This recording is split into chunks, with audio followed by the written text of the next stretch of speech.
Hello friends, मी Snehal. Smita Snehal yummy किचनमध्ये आपले स्वागत आहे. आज आपण बनवणार आहोत गव्हाच्या पिठापासून अतिशय कमी साहित्यात गुलाबजाम. हाय फ्रेंड्स, आज आपण बनवणार आहोत without any premix, without any maida आणि कोणत्याही प्रिझर्वेटिव्हशिवाय गव्हाच्या पिठाचे गुलाबजामुन. तर त्यासाठी लागणार आहे आपल्याला अर्धा कप गव्हाचं पीठ. ते सर्वप्रथम आपण भाजून घेऊया, जेणेकरून त्याच्यामध्ये जे काही चिकटपणा असेल तो निघून जाईल. त्यासाठी मी कढई गरम करत ठेवली आहे आणि त्याच्यामध्ये एक मोठा चमचा तूप घेणार आहे. तूप व्यवस्थित गरम झाल्यानंतरला त्याच्यामध्ये आपण गव्हाचं पीठ बारीक गॅसवरती भाजून घेणार आहोत, जेणेकरून त्याचा चिकटपणा दूर होईल व पीठ आपलं हलकं झाल्यामुळे आपले गुलाबजाम अतिशय खुसखुशीत असे होतील. आता इथे आपलं तूप वितळलेलं आहे, तर आपण त्याच्यामध्ये हे पीठ टाकून घेऊया गव्हाचं अर्धा कप आणि मंद गॅसवरती एक 5 ते 7 मिनटं भाजून घेऊया, जेणेकरून ते अतिशय हलकं होईल आणि थोडासा त्याचा कलर पण चेंज होईल. पीठ भाजून घेतल्यामुळे ते चिकट होणार नाही.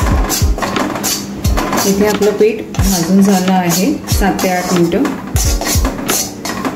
आपल्याला जास्तही डार्क कलरमध्ये करायचं नाही आहे, एक बदामी कलरपर्यंत ते भाजून घ्यायचं आहे. आणि आता मी हे पीठ थंड करायला ठेवते. आता मी गुलाबजाम बनवण्यासाठी आधी पाक बनवून घेते. त्याच्यासाठी मी इथे 1 कप साखर घेणार आहे. हा आपला अर्धा कप आहे. अजून अर्धा कप साखर म्हणजे 1 कप साखर घेणार आहे. 1 कप साखर आणि 1.5 कप मी पाणी घेणार आहे.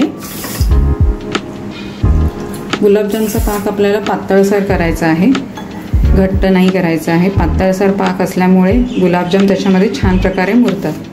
तर आपण हा पाक बनवून घेऊया. तर साखर वितळेपर्यंत हा पाक आपण हलवून घेऊया.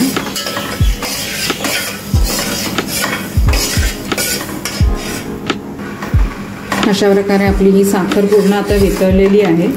तर आपण एक 5 ते 7 मिनटं हा पाक अजून असा उकळून घेऊया.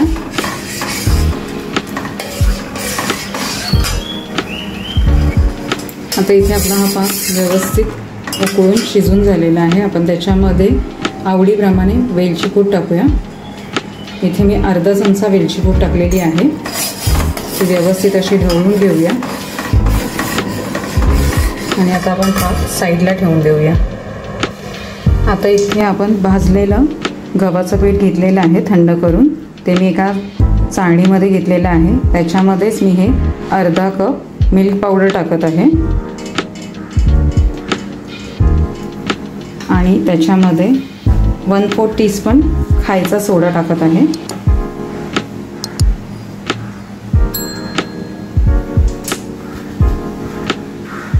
आता हे व्यवस्थित असं चाळून घेत आहे. चाळणीच्या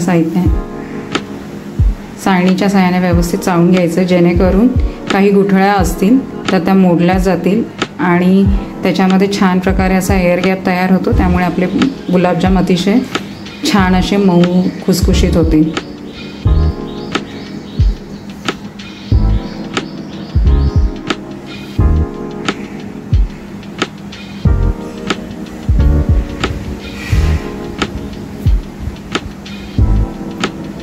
इथे आपलं पीठ पूर्ण चाळून झालेलं आहे. ते मी एकदा हाताने व्यवस्थित मिक्स करून घेते आणि याच्यामध्ये मी लागेल तसं दूध घेणार आहे. त्याचं मी प्रमाण तुम्हाला शेवटी सांगते, म्हणजे मला किती दूध लागलं ते मी तुम्हाला सांगते. इथे मी रूम टेम्परेचरचं दूध घेतलं आहे. ते मी थोडं थोडं करून या पिठामध्ये टाकणार आहे आणि हलक्या हाताने मळून घेणार आहे.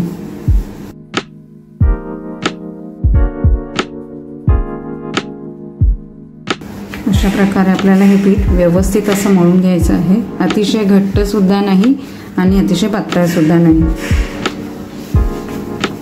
मीडियम कन्सिस्टन्सीमध्ये आपल्याला हे पीठ मळून घ्यायचं आहे.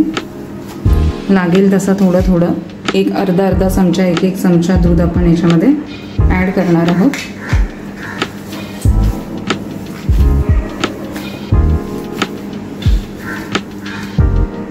आता इथे आपलं हे पीठ मळून तयार आहे.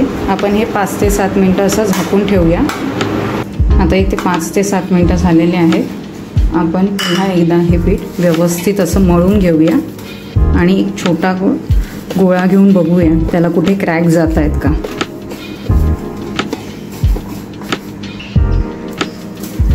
एक छोटा गोळा घेऊन बघते त्याला कुठे क्रॅक जातोय का.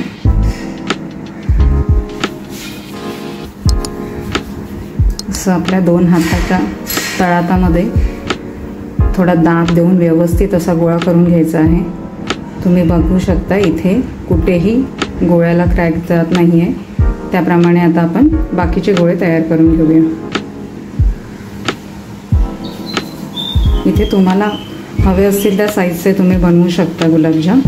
मी इथे छोटे छोटे बनवत आहे कारण ते तेलात टाकल्यानंतरला पुन्हा फुगतात आणि पाकात टाकल्यानंतरला सुद्धा आणि फुगतात.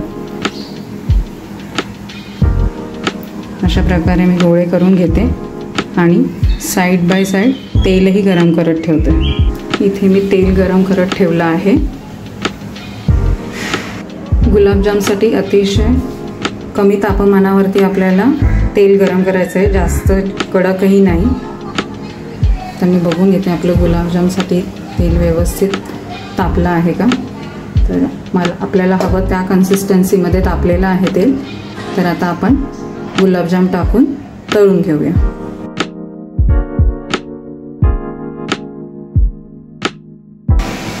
अशा प्रकारे मी गुलाबजाम टाकून घेतलेले आहेत. ते अतिशय हलक्या हाताने असे हलवून घेते आणि असे गोल गोल फिरवून घेते म्हणजे सगळ्या बाजूने व्यवस्थित ते तळले जाते. गुलाबजाम जास्त प्रमाणात टाकायचे नाहीत तेलात, नाहीतर मग ते तळण्यासाठी त्यांना जागा भेटत नाही. ते गोल्डन ब्राऊन कलरचे आपण गुलाबजाम तळून घेणार आहोत.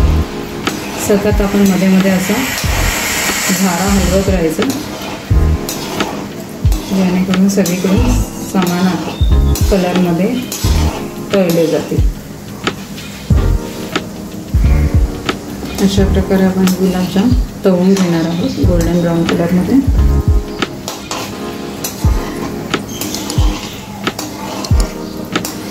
मीडियम गॅस असल्यामुळे थोडा वेळ लागतो याला. मीडियमपेक्षाही कमी गॅस आहे हा.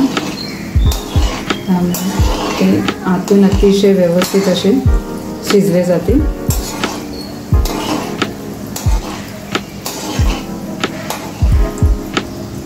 आता इथे आपले हे गुलाबजाम तळून झालेले आहेत गोल्डन ब्राऊन कलरमध्ये. ते आपण काढून डायरेक्टली पाकात टाकणार आहोत.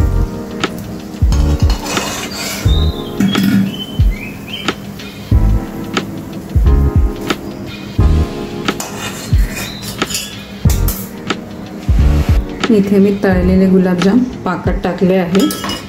पाक थोडासा गरम असावा जेणेकरून आपले गुलाबजाम त्याच्यामध्ये लगेचच मुरतात.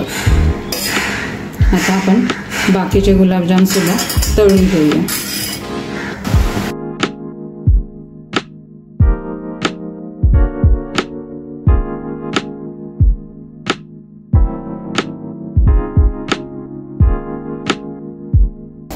आता आपले हे सुद्धा गुलाबजाम तळून झालेले आहेत.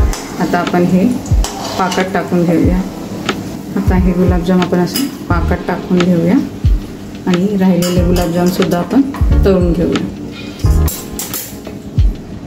अशा प्रकारे मी इथे हे सर्व गुलाबजाम तळून घेतलेले आहेत आणि आता आपण ते पाकात टाकायचे आहे.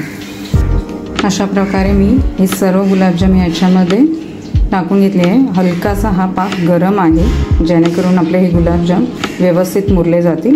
आता हे 2 ते 3 तास मी असंच झाकून ठेवून देणार आहे जेणेकरून आपले हे जे गुलाबजाम आहेत ते व्यवस्थित मुरतील. आता इथे जवळजवळ 3 ते 3.5 तास झालेले आहेत. तर आपण बघूया आपले गुलाबजाम मुरले आहेत का. आपले गुलाबजाम अतिशय व्यवस्थित मुरलेले आहेत, डबल साईज झालेले आहेत. तर आपण आता एका प्लेटमध्ये काढून घेऊया. अशा प्रकारे आपले अतिशय सुंदर असे मार्केट स्टाईल गव्हाच्या पिठापासून गुलाबजाम तयार झालेले आहेत. तुम्हाला ही माझी रेसिपी आवडली असेल तर please like, share and subscribe करा. धन्यवाद.